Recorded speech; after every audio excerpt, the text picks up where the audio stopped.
Kau setia Bapa, Kau mulia. Tenanglah jiwaku, aman bersamamu.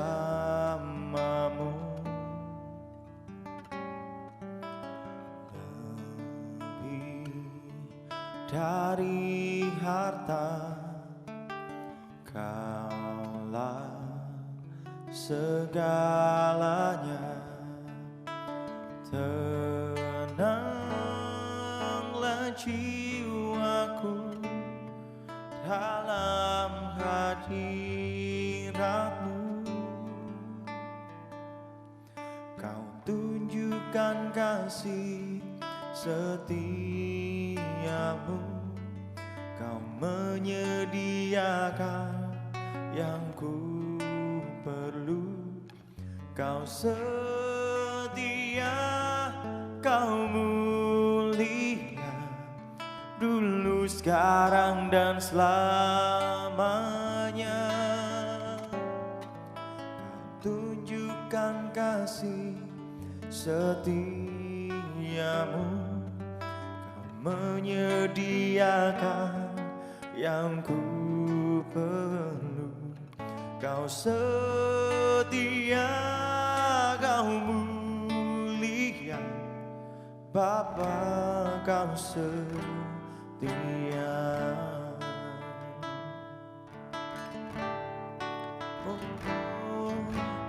Bapa, Kau setia. Bapa, Kau mulia.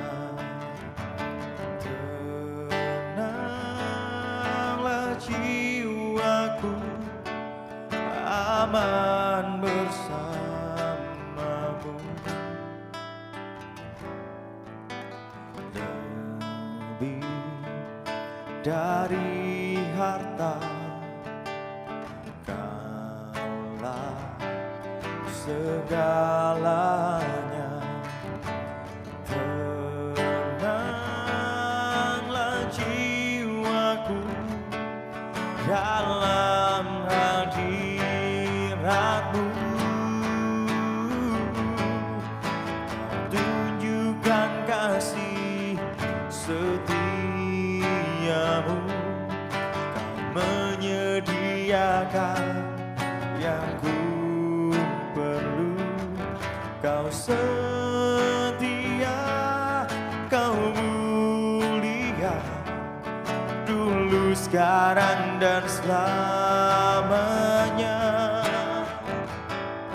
Kau tunjukkan kasih setiamu, Kau menyediakan yang ku perlu.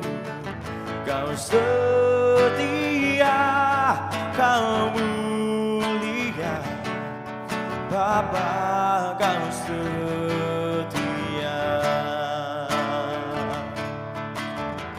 Oh, Kau tunjukkan kasih setiamu,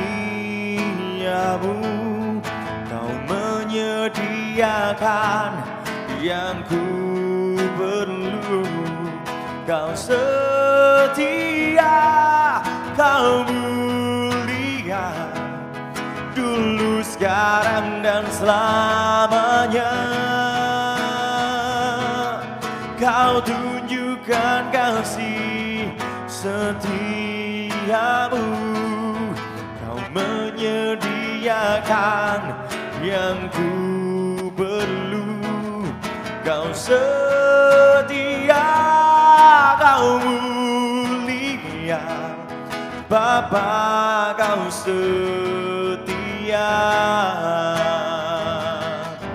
Kau setia, Kau mulia, Kau setia, Kau mulia, Kau setia, Kau mulia, Bapa, Kau setia.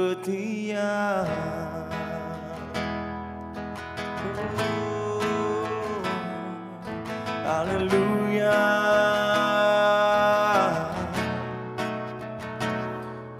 Engkau setia, Engkau setia, Engkau setia. Terima kasih Tuhan. Haleluya. Haleluya. Oh, Kau setia, Kau mulia, Kau tunjukkan kasih setiamu buat setiap kami. Haleluya. Oh, haleluya. Haleluya. Haleluya. Oh, terima kasih. Terima kasih Tuhan. Terima kasih Yesus. Terima kasih. Oh, buat kesetiaanmu, buat pertolonganmu Tuhan. Haleluya.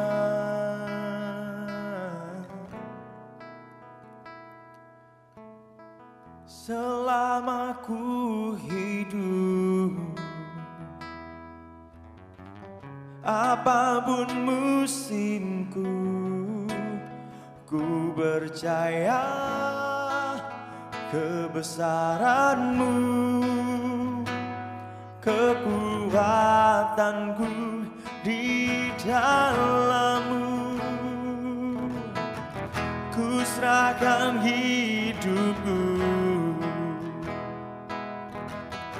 akui kuasa-Mu, ku serukan kebesaran-Mu.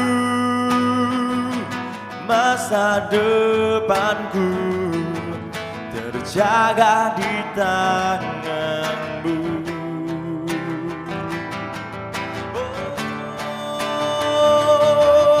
Oh, selama ku hidup,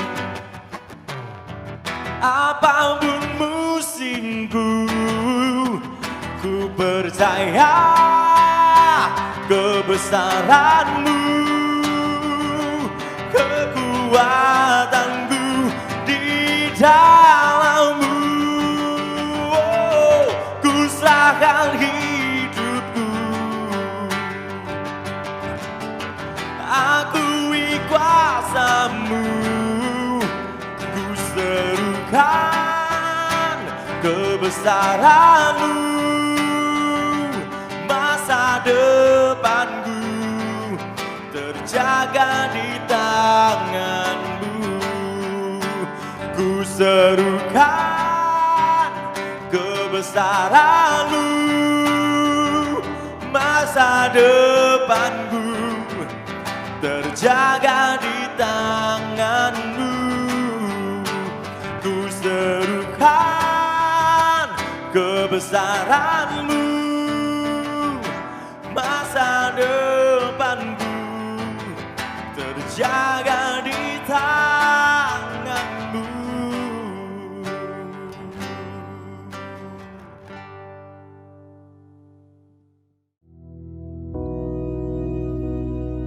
Bapa kami yang di surga, dikuduskanlah nama-Mu, datanglah kerajaan-Mu, jadilah kehendak-Mu di bumi seperti di surga. Berikanlah kami pada hari ini makanan kami yang secukupnya, dan ampunilah kami akan kesalahan kami, seperti kami juga mengampuni orang yang bersalah kepada kami. Dan janganlah membawa kami ke dalam pencobaan, tetapi lepaskanlah kami daripada yang jahat, karena Engkau-lah yang empunya kerajaan, dan kuasa, dan kemuliaan sampai selama-lamanya. Amin.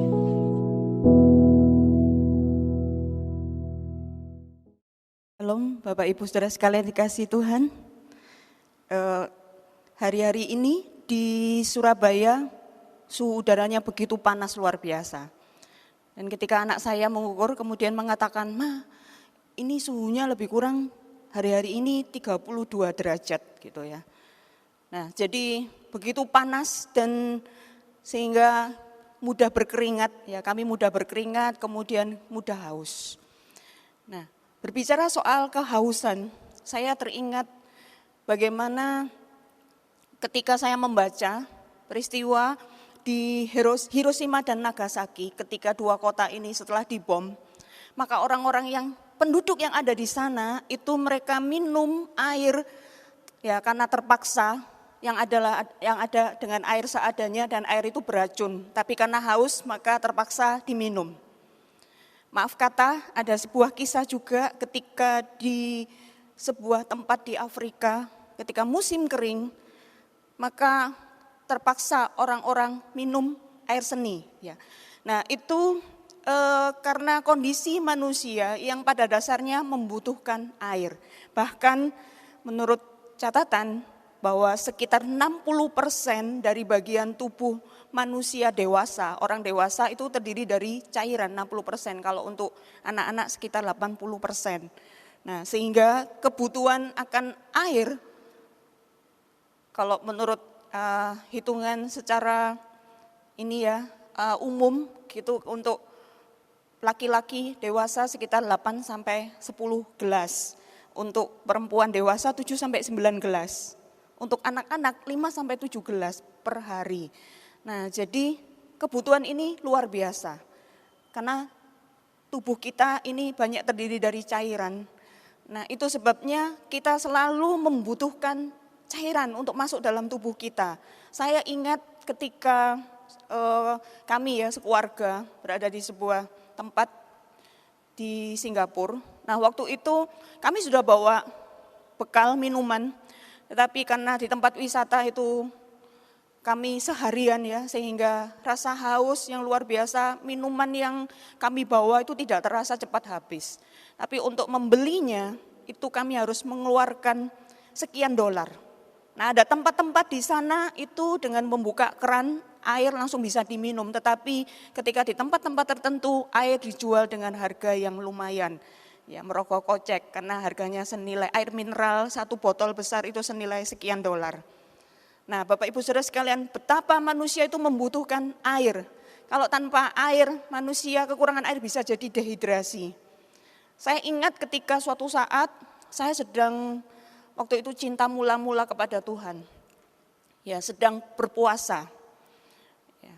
Ketika awal-awal saya menjadi orang Kristen, saya berpuasa itu bisa dimulai dari 1 hari, 2 hari, yang terakhir kali sampai 3 hari.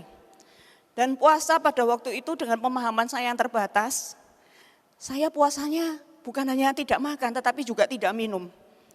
Bisa dibayangkan bagaimana kondisi saya pada waktu tidak minum gitu ya. Itu masuk hari ketiga. Kalau tidak makan mungkin manusia lebih kuat daripada tidak minum. Pada waktu masuk hari ketiga saya mulai merasakan rasanya tubuh saya ini tidak seimbang, agak melayang-layang. Ya memang dengan sikon tubuh saya waktu itu dengan tinggi segini, berat badan saya cuma 40 kilo. Sudah melayang-layang ditambahin lagi puasa.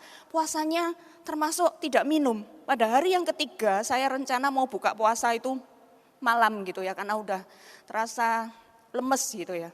Tapi akhirnya saya majukan agak sore gitu. Kemudian ketika teman-teman itu tahu, keluarga juga tahu, mengatakan, waduh lain kali jangan nekat seperti itu. Ya, kalau puasa nggak apa-apa, tetapi tetap minum gitu. Tapi minumnya jangan minum es jeruk, es campur gitu, dawet gitu ya. Minumnya air putih. Ya. Nah jadi sekarang saya mengubah pola puasa saya, tetap minum air. Tapi dalam keseharian saya sering kurang minum. Sehingga saya perlu diingatkan oleh suami saya, orang-orang yang ada di sekitar saya. Kadang kalau di kelas, saya selesai mengajar itu, jadi mengajar 3 sesi, itu gelas, itu dari tiap sesi kan mahasiswa membawa minuman 1 gelas. Dan gelasnya itu masih utuh kadang. Saya ingat minum tuh kalau ketika mau habis makan gitu ya, atau mau makan gitu. Jadi hari-hari ini saya bertobat dalam tanda kutip. Ya karena apa? Saya merasakan bahwa tubuh saya ini membutuhkan banyak cairan karena kering-kering gitu. Yang kedua, karena kondisi cuaca yang makin panas membuat saya menyadari kebutuhan cairan di dalam tubuh saya. Nah, Bapak Ibu Saudara yang dikasihi Tuhan, manusia itu bisa saja mengalami kehausan gitu ya, kehausan secara jasmani. Tetapi hari ini, pagi ini kita akan merenungkan satu tema firman Tuhan, haus akan Tuhan. Bagaimana ketika seorang pemazmur menuliskan bahwa dirinya adalah seorang yang haus, begitu haus akan Tuhan. Nah, kita akan melihat di dalam Mazmur pasal 42 ayat 2 sampai yang ketiga. Demikian firman Tuhan. Seperti rusa yang merindukan sungai yang berair, demikianlah jiwaku merindukan Engkau ya Allah. Jiwaku haus kepada Allah yang hidup. Bilakah aku boleh datang melihat Allah? Luar biasa ya, ini ungkapan dari pemazmur. Dan Daud saat menuliskan ini, dia sedang dalam kondisi bersembunyi di gua karena dikejar-kejar oleh Saul dan pasukannya. Raja Saul dan pasukannya mengejar dia, ingin membunuh dia. Tetapi Daud di dalam kondisi seperti itu, di tengah-tengah kesesakannya menghadapi situasi yang mencekam dan taruhannya adalah nyawa. Tetapi dia tidak mengatakan bahwa mengapa Tuhan semua ini terjadi padaku. Dia tidak komplain kepada Tuhan, dia tidak mengasihani diri sendiri kemudian dia berkata, apa salahku Tuhan? Kenapa Tuhan membiarkan ini semua terjadi? Bukan itu yang dia katakan. Di dalam kondisinya dia menghadapi ancaman maut, dia tetap mencari Tuhan. Luar biasanya yang dikatakan diungkapkan oleh Daud di sini merupakan sebuah kerinduan hatinya yang luar biasa kepada Tuhan yang disembahnya.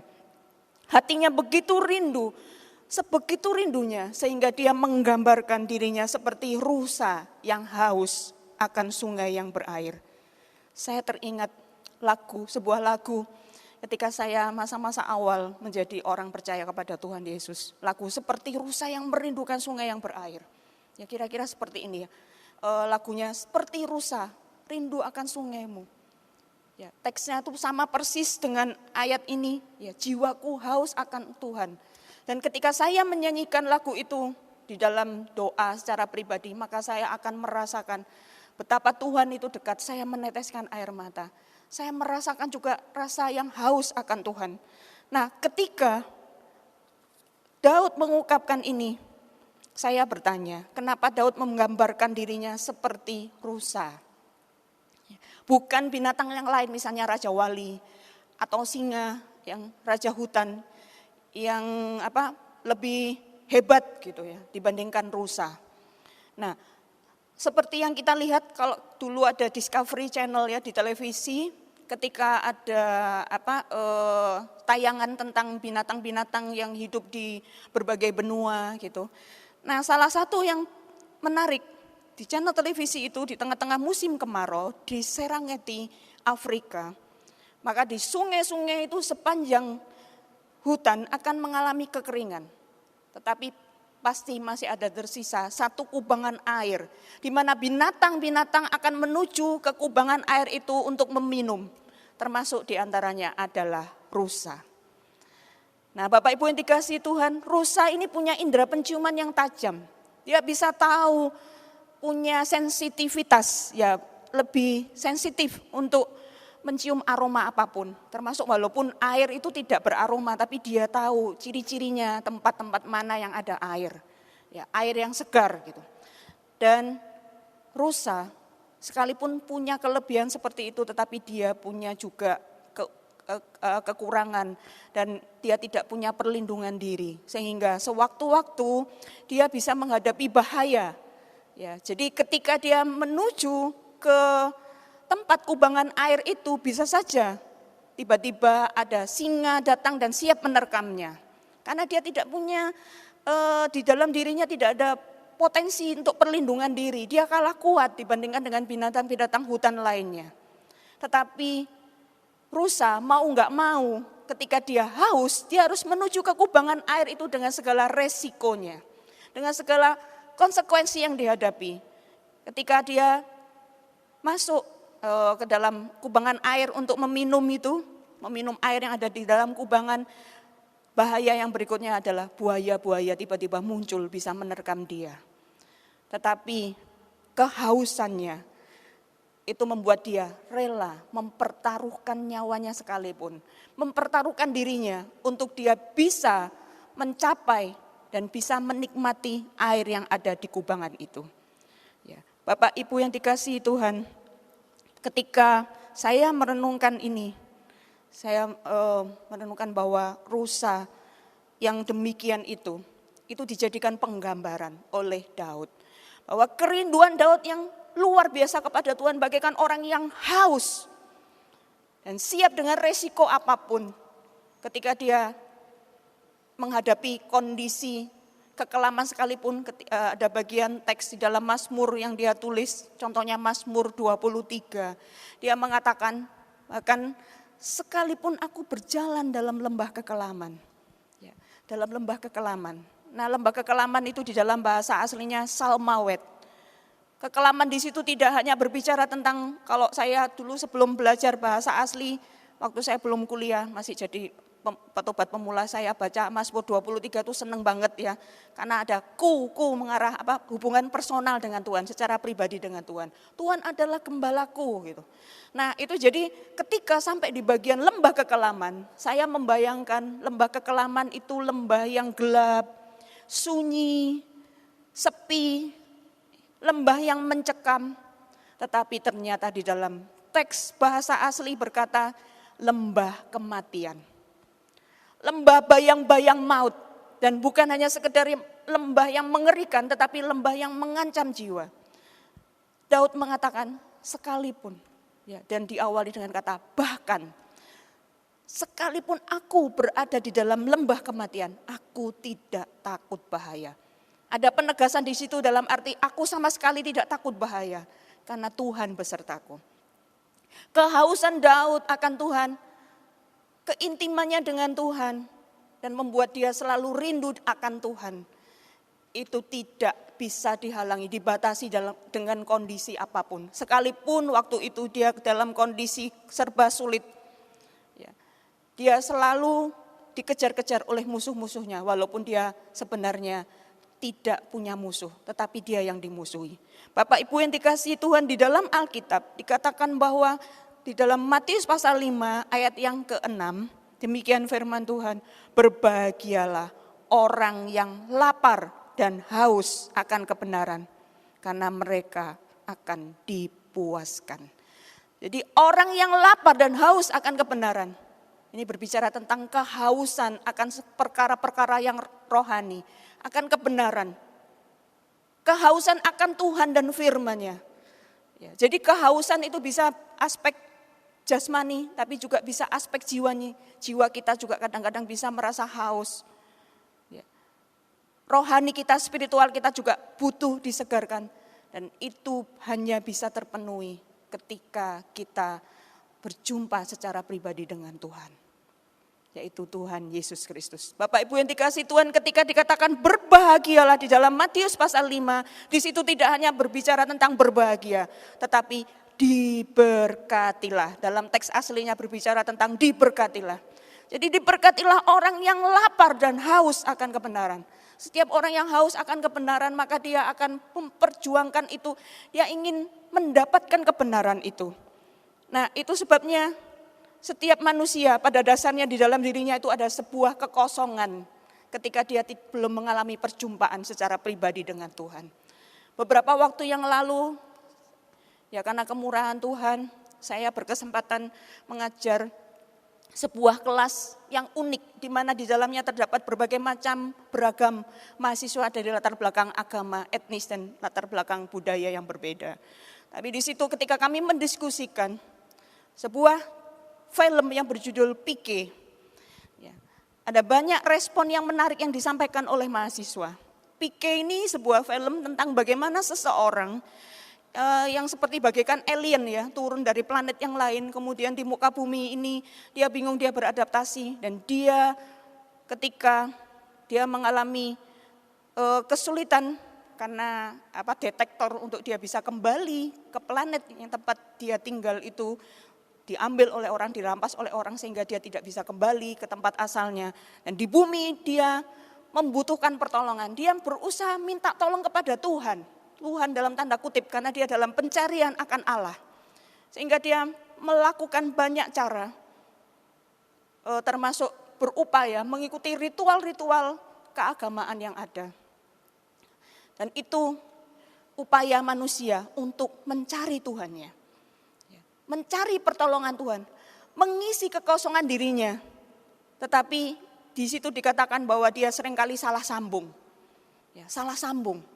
Ternyata dia tidak menemukan apa yang dia cari. Dan itulah yang dihadapi oleh semua manusia.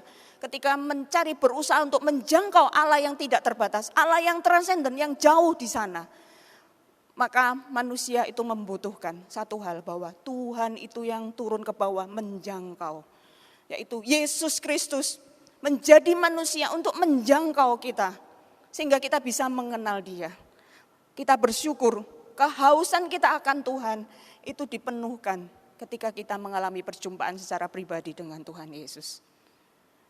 Itu sebabnya ketika kita menjadi orang percaya, dalam kehausan itu tetap kita miliki dengan menjaga relasi. Kata kuncinya adalah relasi dengan Tuhan. Ketika seseorang hanya sekedar agamawi, termasuk orang Kristen sekalipun, orang yang mengaku dirinya sebagai orang yang beragama Kristen sekalipun, kalau dia hanya menjalankan agamanya secara ritual, hanya religiusitas, secara agamawi saja, secara formalitas, secara hanya menjalankan, oh ini perintah-perintah Tuhan, maka aku jalankan. Kemudian dengan dipenuhi pemahaman bahwa, oh kalau saya tidak menjalankan nanti Tuhan murka. Nah itu apa bedanya dengan orang-orang yang tidak mengenal Tuhan? Ketika menjalankan aturan-aturan Tuhan karena ada rasa ketakutan, kalau tidak menjalankan itu maka Tuhan murka, maka Tuhan marah, maka Tuhan akan memberikan punishment atau hukuman. Tetapi relasi yang benar dengan Tuhan membuat kita menyadari bahwa ketika kita melakukan kehendak Tuhan bukan didasari karena ketakutan akan hukuman Tuhan. Bukan ketakutan akan punishment. Bukan karena kita ingin mendapat upah atau reward. Tetapi karena atas dasar mengasihi Tuhan. Sama seperti Tuhan yang lebih dahulu mengasihi kita. Atas dasar kasihnya kita bisa mengasihi Dia. Karena Tuhan mengasihi kita dengan tulus. Maka kita mengasihi Dia dengan rasa tulus. Nah, rasa kehausan akan Tuhan membuat kita senantiasa berupaya berelasi dengan Tuhan. Apapun yang terjadi dalam hidup ini. Jadi ketika kita menjalankan spiritualitas, bukan religiusitas, ibadah penting. Kegiatan-kegiatan keagamaan penting, tetapi tidak cukup sampai di situ. Tapi bagaimana kita merefleksikannya dalam kehidupan kita sehari-hari. Dalam setiap aspek hidup kita, ketika kita melakukan apapun, bahkan ketika kita melakukan aktivitas yang sepertinya tidak ada kaitannya dengan nilai-nilai rohani. Tetapi kita perlu ingat, firman Tuhan mengatakan kita melakukannya seperti untuk Tuhan. Lakukanlah segala sesuatu seperti untuk Tuhan. Ketika kita beraktivitas sehari-hari dalam hidup ini, dalam aktivitas ketika kita melakukan pekerjaan di rumah, karena sekarang work from home, karena masih social distancing, mungkin kita menganggap bahwa ada rasa kejenuhan dan rasa karena tidak bisa lagi beribadah di gereja, sehingga malas-malasan. Wah kalau nanti ikut ibadah hari Minggu jam berapapun bisa, tinggal putar tayangan gitu. Tunggu nanti kalau sudah ada waktu aja, bisa ditunda-tunda.